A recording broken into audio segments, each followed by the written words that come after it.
తను ఇష్టపూర్వకంగా వారి నిమిత్తము మరణము కొరకు కొనసాగుతున్నాడు. దేవునికి మహిమ కలుగునుగాక. కొనసాగి ఆ కపాలం అనబడిన కొండ ఎక్కిన తర్వాత ఆయనను చెక్క మీద వేలాడదీసి మేకులు కొట్టి ముళ్ళ మకుటుని పెట్టి ఆ చుట్టూ ఉన్న సైనికులు ఏమంటున్నారంటే, ఇతను వస్త్రాలు పేకండి, ఇతను పై వస్త్రం తీసివేసాం కదా, ఈ వస్త్రాన్ని చీట్లు వేసుకుందాం అని చెప్పి యేసు ప్రభుని వివస్త్రునిగా, శిలువ మీద నూలు పోగైనా లేనట్టుగా, దైవ మానవునిగా, సాక్షాత్తు దైవమే ఈ లోకంలో సంచరించినప్పుడు మన సిగ్గు మన పాపాన్ని క్షమించుటకు తన సిగ్గుని, తన స్వరూపమును సంపూర్ణంగా అప్పగించి శిలువ పైన వివస్త్రునిగా వేలాడుతున్న యేసు తనను వెక్కిరిస్తున్న వారిని చూస్తూ పలుకుతున్న మాట ఇది. తండ్రి, వీరేమి చేయుచున్నారో వీరెరుగరు గనక వీరిని క్షమించండి. మరి ఇందులో దాచి ఉంచబడిన వాగ్దానం ఏంటిది?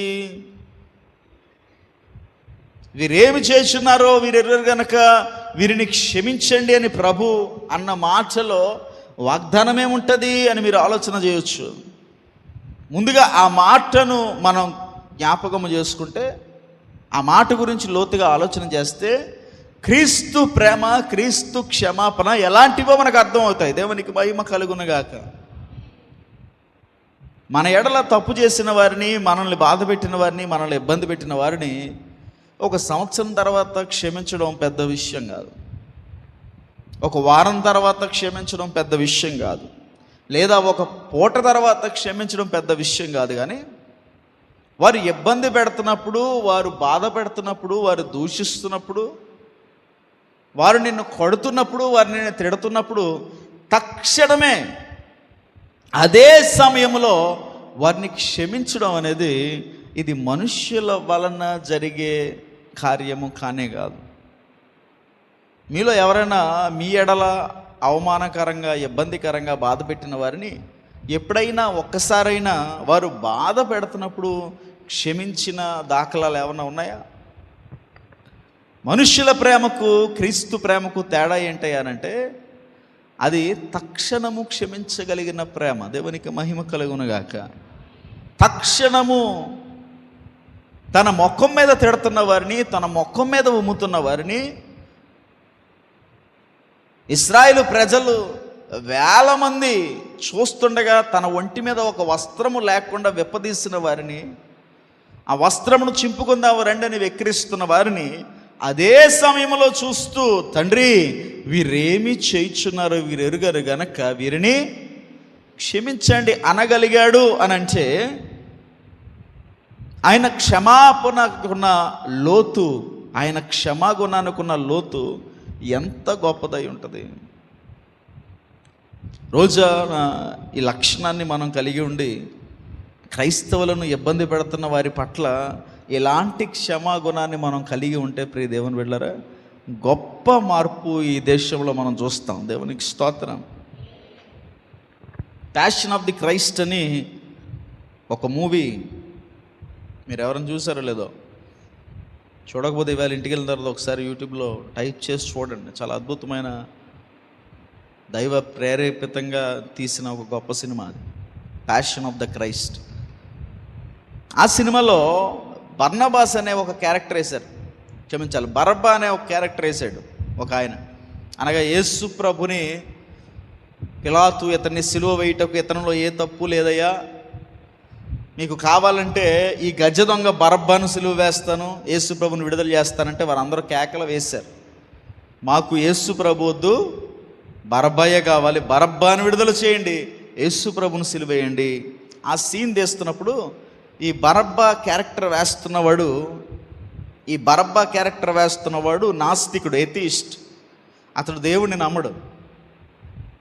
ఆ సీన్ తీశారు, సీన్ అయిపోయింది. ఆ సీన్ చూశారు. యేసు ప్రభు దెబ్బలతో ఉంటాడు, ఒక కన్ను మూసుకుపోయి ఉంటుంది, శరీరం అంతా గాయాలతో ఉంటుంది. ఈ ఇబ్బంది పెడుతున్న మనుషులను చూసి యేసు ప్రభు జాలిగా చూస్తూ ఉంటాడు. అప్పుడు బరబ్బా యేసు ప్రభుని ఒకసారి చూసి వెళ్ళిపోవాలి అక్కడి నుంచి. అది అతనికి ఇచ్చిన సీన్. అతడు యేసు ప్రభుని చూసి వెళ్ళిపోయి మళ్ళీ ఒకసారి చూస్తాడు, చూసి అలాగే ఆగి వెళ్తాడు. అది స్క్రిప్ట్లో లేదు, అది చాలా బాగా వచ్చింది ఆ సీన్. తర్వాత సీన్ అయిపోయిన తర్వాత డైరెక్టర్ అడిగారట, నువ్వు వెళ్తూ వెళ్తూ యేసు ప్రభుని ఒకసారి చూసి వెళ్ళిపోవాలి కదా, నువ్వెందుకు ఆగి మళ్ళీ చూసి ఒక ఎక్స్ప్రెషన్ ఇచ్చేలో కారణం ఏంటంటే అతను అన్నాడంట, నేను మొదటిసారి చూసినప్పుడు యాక్టర్ని చూశాను, నేను చూస్తూ వెళ్ళిపోతుండగా ఆ యాక్టర్ వెనకాల సాక్షాత్ యేసు ప్రభు నాకు కనబడ్డారు, నేను ఆయన్ని చూడగలిగాను. ఈ రోజు నుంచి నేను నాస్తికుడుగా ఉండను, ఈ రోజు నుంచి నేను యేసు ప్రభు నమ్ముకుంటున్నానని ఆయన యేసు ప్రభుని అక్కడే విశ్వసించి ఈ రోజు వరకు యేసు ప్రభుని వెంబడిస్తూనే ఉన్నాడు అతను. దేవునికి మహిమ కలుగునగాక. యేసు ప్రభులో ఉన్న గుణాలను లోతుగా చూడాలని అధ్యయనం చేసిన ఎవరికైనా ఆయన దొరుకుతాడు. దేవునికి స్తోత్రం. యేసు ప్రభు మాటల్లో ఉన్న ఆంతర్యాన్ని చూడాలని ఆశపడిన ఎవరికైనా అద్భుతమైన వాగ్దానాలు దొరుకుతాయి. దేవునికి మహిమ కలుగునుగాక. వీరేమి చేయుచున్నారో వీరెరుగరు అని ప్రభు మాట్లాడిన ఈ మాటలో దాచి ఉంచబడిన వాగ్దానం ఏంటంటే, it is a promise of forgiveness. క్షమించగలిగిన దేవుడు నీతో ఉన్నాడు అనే వాగ్దానం ప్రభు నీకు ఇస్తున్నాడు. దేవునికి స్తోత్రం. ఎలా క్షమించగలిగిన వాడు? సంవత్సరం తర్వాత క్షమించగలిగిన వాడా? ఆలోచించి ఆరా తీసి క్షమించేవాడా? అరే నీ తప్పు చాలా లోతుగా ఉంది, చాలా పెద్ద తప్పు చేసావు, నీ తప్పుని క్షమించలేను అని సాకులు చెప్పేవాడా? కాదు. ఎలాంటి తప్పు నువ్వు చేసినప్పటికీ, ఎలాంటి పాపంలో నువ్వు ఉన్నప్పటికీ నువ్వు ఒప్పుకున్న ఎడల తక్షణము క్షమించగలిగిన ప్రేమ కలిగిన దేవుడిని నువ్వు కలిగి ఉన్నావు. దేవునికి స్తోత్రం. ఈ మాటలో నుంచి ప్రభు మనకిస్తున్న అద్భుతమైన వాగ్దానం ఏంటో తెలుసా? అది ఎలాంటి తప్పైనా ఎలాంటి పాపమైనా నువ్వు ఒప్పుకుంటే తక్షణము క్షమిస్తాడు. దేవునికి స్తోత్రం. అపరాధ భావము నీలో లేకుండా చేస్తాడు. యోహాను రాసిన మొదటి పత్రిక 1వ అధ్యాయము 9వ వచనం.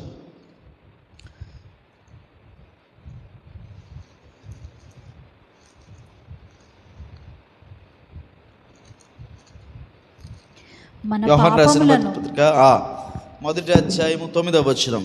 మన పాపములను మనము ఒప్పుకొనిన ఎడల ఆయన నమ్మదగిన వాడును నీతిమంతుడును గనుక ఆయన మన పాపములను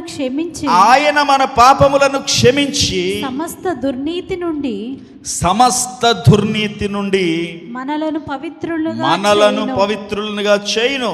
మనం పాపము చేయలేదని చెప్పుకునే ఎడల ఆయనను అబద్ధికునిగా చేయువారు మధుము, మరియు ఆయన వాక్యము మనలో ఉండదు. దేవునికి మహిమ కలుగునగాక.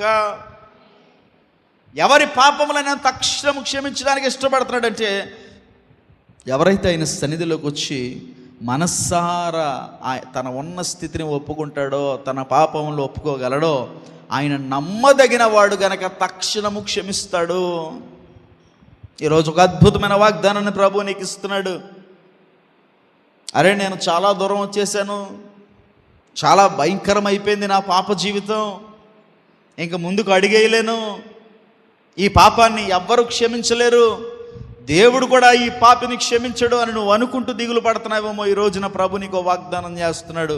నువ్వు ఒప్పుకొనిన ఎడల ఆయన నమ్మదగిన వాడు, తక్షణమే క్షమించగలడు. దేవునికి మహిమ కలుగునగాక. అపరాధ భావము నీలో లేకుండా చేస్తాడు. ఎప్పటికిప్పుడు ఎర్రగా ఉన్న నీ పాపములను తెల్లగా చేయగలిగిన దేవుడు యేసుక్రీస్తు ప్రభుల వారు మాత్రమే. దేవునికి స్తోత్రం. నువ్వు ఎంత శ్రేష్టమైన రీతిలో, ఎంత యోగ్యమైన రీతిలో ఒప్పుకుంటావో ఆయన చూస్తున్నవాడు. దేవుని దగ్గర కూడా దాపరికాలు ఉంటాయి చాలా మంది దగ్గర. దేవునితో ఇష్టానుసారంగా అన్నీ చెప్పుకోకూడదు. అమ్మో ఎలాంటి విషయాలు దేవునితో ఎలా చెప్పుకుంటాను, ఎలా జరుగుతుంది నా జీవితంలో ఈ కార్యము, దేవుని దగ్గరికి వెళ్ళి ఆశీర్వాదాలే అడగాలి, అద్భుతాలే చూడాలి, ఆయన దగ్గరికి వెళ్ళి దీవించమని అడగాలి. కానీ పాపాలు మనం చేస్తున్న నీచమైన పనులు ఆయనతో వివరించడానికి మన బ్రతికే పాటిదని నువ్వు అనుకుంటే ప్రియ దేవుని బిడ్డ దెబ్బతింటావు. నువ్వు ఉన్న స్థితి, నువ్వు వెళ్తున్న మార్గము ఎంత లోతైనదైనా పశ్చాత్తాపడి, అయ్యా యొక్క నేను ఇందులో జీవించడానికి ఇష్టపడట్లేదయ్యా, నా పాపములను క్షమించు, నీ కొరకు బ్రతుకుతానని తీర్మానం కనుక నువ్వు చేసుకుంటే, చూడండి యెషయా గ్రంథం 1వ అధ్యాయము 18వ వచనం.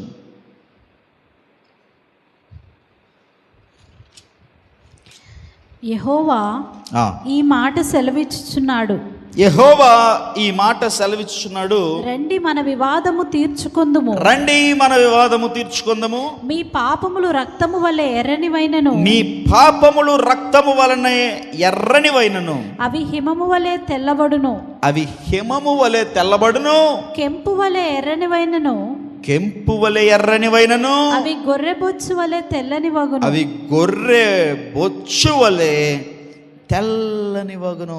దేవునికి మహిమ కలుగునుగాక. దేవుడు చేస్తానే వాగ్దానాన్ని ఎంతమంది పట్టుకుంటారో నాకు తెలియదు, కానీ ఇది ఒక శుభవార్త.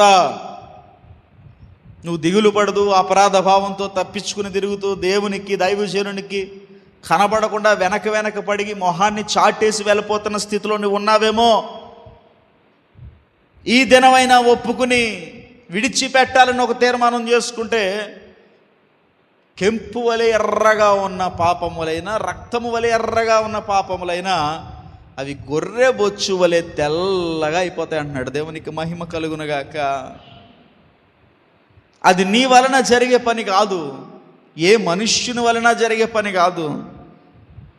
భూమి మీద ఉన్న ఏ నరమాత్రుడు కూడా దాన్ని చేయలేడు. యేసుక్రీస్తు రక్తములో మాత్రమే నువ్వు కడగబడాలి. దేవునికి మహిమ కలుగునుగాక. ఇంకా దేని వలన సాధ్యమయ్యే సంగతి అది కాదు. ఎందుకంటే ఎవరి రక్తములోనైనా సరే మనుష్యుని యొక్క రక్తమే ప్రవహిస్తూ ఉంటుంది. యేసు ప్రభు స్త్రీ పురుషుని కలయిక లేకుండా పుట్టినవాడు. దేవునికి మహిమ కలుగునుగాక. యోసేపు మరియా కలయిక వలన ప్రభు పుట్టుంటే అతనిలో తండ్రి రక్తముగా ఎవరి రక్తం ఉంటుంది? యోసేపు రక్తం ఉంటుంది. ఇప్పుడు స్త్రీ పురుషుని కలయిక లేకుండా పరిశుద్ధాత్ముని వలన పుట్టాడు. ఇప్పుడు తండ్రి యొక్క క్రోమోజోమ్స్ లేవు ఇతనిలో, యోసేపు యొక్క క్రోమోజోమ్స్ లేవు. మరి ఎవరి రక్తం ఇది? సాక్షాత్ దేవుని రక్తము. దేవునికి స్తోత్రం. మరి దేవుడు ఆత్మస్వరూపి కదండి, ఆయనకి రక్తం ఏది అనొచ్చు?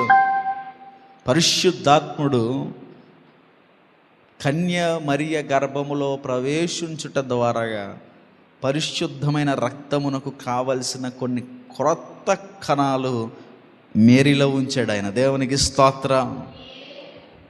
అందుకే యేసు ప్రభు రక్తమును పరీక్ష చేశారు.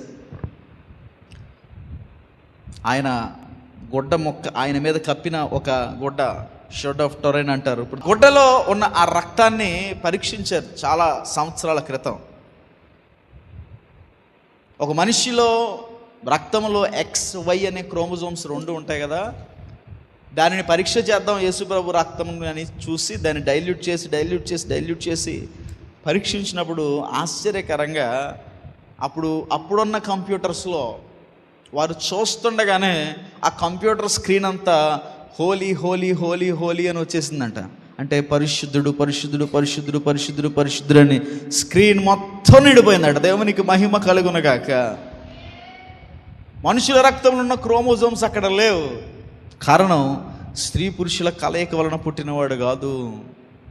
భూమి మీద ఉన్న భౌతికమైన తండ్రి వలన పుట్టినవాడు కాదు. ఆయన పరిశుద్ధాత్మ వలన ఈ లోకములో జన్మించిన దేవుడు గనక ఆయన రక్తములో కడగబడితే తప్ప నీకు విమోచన ఇంకెక్కడ దొరకదు. దేవునికి స్తోత్రం. ఆయన రక్తంలో కడగబడితే తప్ప నీకు విమోచన ఇంకెక్కడ దొరకదు. ఆయన రక్తము ఎంత శక్తివంతమైనదంటే ఆ రక్తము కడగలేని పాపం అంటూ భూమి మీద ఏదీ లేదు, ఇక మీద ఉండబోదు. దేవునికి స్తోత్రం. అది ఎంత ఘోర పాపమైనా నువ్వు ఒప్పుకొనిన ఎడల తక్షణమును కడిగి నిన్ను నూతనముగా మార్చుటకు ఆయన సిద్ధముగా ఉన్నాడు. తక్షణము అక్కడికక్కడే తనను దూషిస్తున్న వారిని దూషిస్తున్నప్పుడే తండ్రి వీరేమి చేస్తున్నారు ఎరుగరు గనక వీరిని క్షమించు అని చెప్పిన దేవుడు తన రక్తం ఇచ్చి కొనుక్కున్న నీవు తప్పిదాలలో పాపాలలో పడిపోతుంటే నువ్వు పరిశుద్ధంగా బ్రతకాలన్న ఆశ కలిగి అయ్యా నన్ను క్షమించి అని అడిగితే క్షమించకుండా ముఖాన్ని చాటేసే దేవుడు ఆయన కాదు. దేవునికి స్తోత్రం. అందుకే రాయిస్తున్నాడు, మన పాపములను మనం ఒప్పుకొని ఎడల ఆయన నమ్మదగిన వాడు. దేవునికి మహిమ కలుగునుగాక. నువ్వు నమ్మదగిన వాడవు దానవు కాకపోవచ్చు,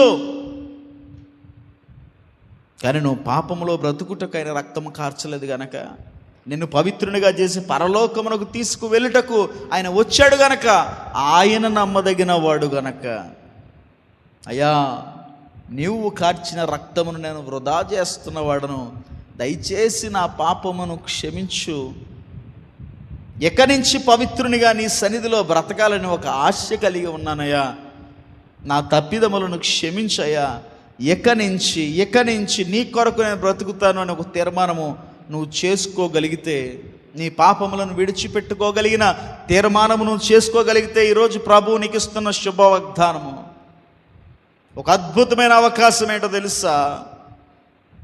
నిన్ను క్షమించుటకు సిద్ధమై ఉన్న దేవుడు నీ పక్షమున విజ్ఞాపన చేసి క్షమాపణ నీకు ఇచ్చుటకు, నేను పవిత్రపరచుటకు ఆయన ఈ సమయంలో సిద్ధంగా ఉన్నాడు. దేవునికి స్తోత్రం. ఈ మంచి తరుణాన్ని ఉపయోగించుకో. ఏ రహస్య పాపము నిన్ను ఏలుతుందో, ఏ పాపానికి నువ్వు కట్టు బానిసవైపోయావో,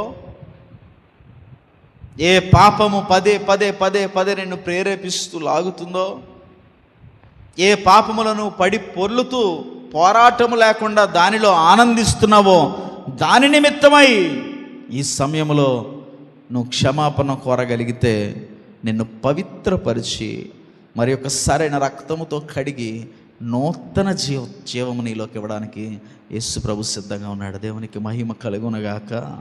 మీరు పరీక్షించుకోండి, కళ్ళు మూసుకోనండి, మోకరించండి. ఏ తప్పిదములో ఏ పాపములో మీరు కొనసాగుతూ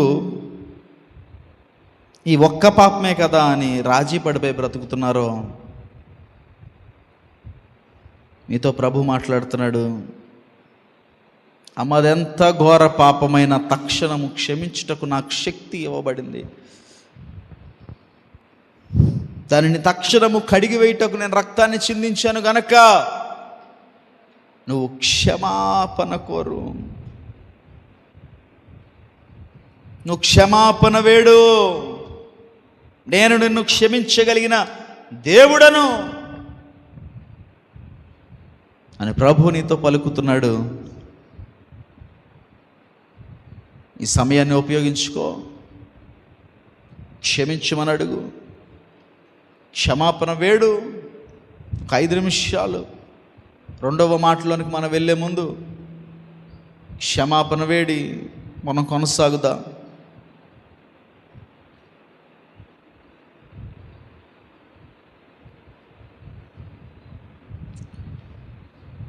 తూర్పు పడమరకు ఎంత దూరమో అంత దూరము నా పాపము చేసి తిని, అంత దూరము నా పాపం చేసి తిని, అంత దూరము నా పాపం చేసి తిని. తల్లి మరచిన నీవు మరువలేదు, తండ్రి విడచిన నీవు విడువలేదు. తల్లి తండ్రి కంటే శ్రేష్ఠుడు, కాచి నిన్ను కాపాడును. తల్లి తండ్రి కంటే శ్రేష్ఠుడు, కాచి నిన్ను కాపాడును.